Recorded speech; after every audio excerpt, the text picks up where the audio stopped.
எல்லோருக்கும் வணக்கம். நாம் இன்றைக்கி இந்த வீடியோவில் என்ன பார்க்க போகிறோம் அப்படின்னு பார்த்தீங்கன்னா, மாஸ் கோட் அப்படிங்கிற ஒரு லாங்குவேஜ் பற்றி தான் பார்க்க போகிறோம். இந்த லாங்குவேஜ் வந்து யார் உருவாக்குனாங்க அப்படின்னு பார்த்தீங்கன்னா, சாமுவேல் மாஸ் அப்படிங்கிற ஒருத்தர் தான் வந்து உருவாக்குனார்.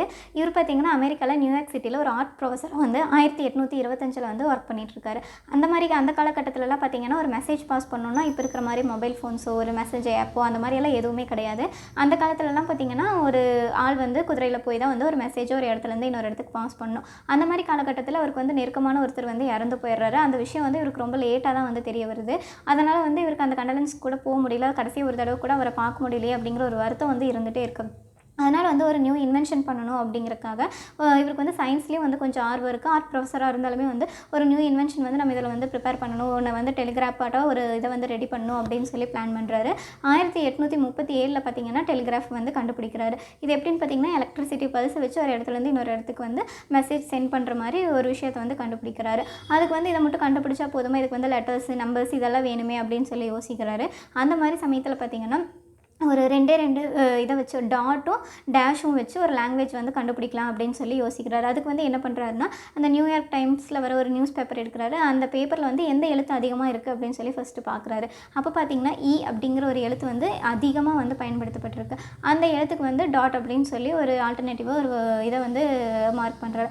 அந்த மாதிரி எல்லா வேர்டுக்குமே பார்த்திங்கன்னா ஒரு லாங்குவேஜ் மாதிரி எழுதி ஒவ்வொரு சிம்பிளும் வந்து இது பண்ணுறாங்க. அப்புறம் லெட்டருக்கு வந்து பண்ணியாச்சும், நீ நம்பர்ஸ்க்கெல்லாம் வந்து என்ன பண்ணணும் அப்படின்னு பார்த்திங்கன்னா, அதுக்கு பார்த்திங்கன்னா அரபிக் லாங்குவேஜில் வந்து நம்பர்ஸ் எல்லாம் வந்து இது பண்ணுறாரு. அது கடைசியில் பார்த்திங்கன்னா எல்லாத்தையுமே வந்து ஃபில் பண்ணி ஒரு லாங்குவேஜ் வந்து உருவாக்கிடுறாரு. இந்த லாங்குவேஜ் வந்து எப்படி எங்கெல்லாம் யூஸ் பண்ணுறாங்க, எப்படியெல்லாம் யூஸ் பண்ணுறாங்கன்னா, மோஸ்ட்டாக ஆர்மிஸ்லலாம் பார்த்திங்கன்னா அதிகமாக யூஸ் பண்ணுவாங்க.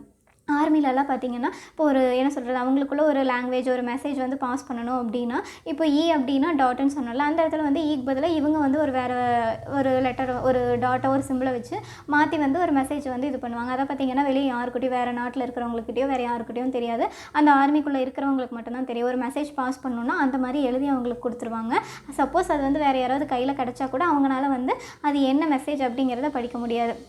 அது மட்டுமே இல்லாமல் நிறைய தமிழ் மூவிஸ்லலாம் பார்த்திங்க அப்படின்னா கண்ணை சிமிட்டி வந்து ஒரு என்ன சொல்கிறது ஒரு மெசேஜை வந்து பாஸ் பண்ணுவாங்க. அதெல்லாம் பார்த்திங்கன்னா சும்மா அப்படின்னு சொல்லி நினைப்போம். ஆனால் அதுவுமே வந்து அந்த மோர்ஸ் கோட் அப்படிங்கிற அந்த லாங்குவேஜ் தான் அப்படின்னு சொல்கிறாங்க. இதெல்லாம் இந்த மாதிரி யார் பண்ணுறாங்க அப்படின்னு பார்த்திங்கன்னா, வாய் பேச முடியாதவங்களாம் இருக்காங்கள்ல, அவங்க வந்து இந்த மாதிரி கண் சிமிட்டி இல்லை என்ன சொல்கிற கண் சிமிட்னா ஒரு இது பேசு அப்படின்னு அர்த்தம், இல்லைன்னா பாஸ் அந்த மாதிரி சொல்கிறதுக்கு ஒவ்வொரு வார்த்தைக்கும் வந்து இந்த மாதிரி ஒவ்வொரு லாங்குவேஜ் ஒரு சிம்பிள் வச்சு அவங்க வந்து பேசிக்கிறாங்க அப்படின்னும் வந்து சொல்கிறாங்க. இப்போது என்ன சொல்கிறது, 12 வருஷம் வந்து இவர் வந்து இவ்வளோ கஷ்டப்பட்டு இப்படி ஒரு லாங்குவேஜை வந்து கண்டுபிடிக்கிறாரு. இது பார்த்திங்கன்னா இதுக்கு வந்து ரொம்ப கஷ்டப்பட்டு தான் 12 வருஷம் முயற்சி அப்படிங்கிறது நீங்களே யோசிச்சு பாருங்கள் எவ்வளோ காலம்னு சொல்லி. அந்த மாதிரி முயற்சி பண்ணி இப்படி ஒரு லாங்குவேஜை வந்து கண்டுபிடிக்கிறாரு. இந்த இடத்துல மட்டும் இல்லாமல் பார்த்திங்கன்னா ஃப்ளைட்டு ஷிப்பு இந்த மாதிரி இடத்துலையுமே வந்து இன்னுமே வந்து இந்த மார்ஸ் கோட் அப்படிங்கிற லாங்குவேஜ் வந்து யூஸ் பண்ணிட்டு தான் இருக்காங்க அப்படின்னு சொல்கிறாங்க.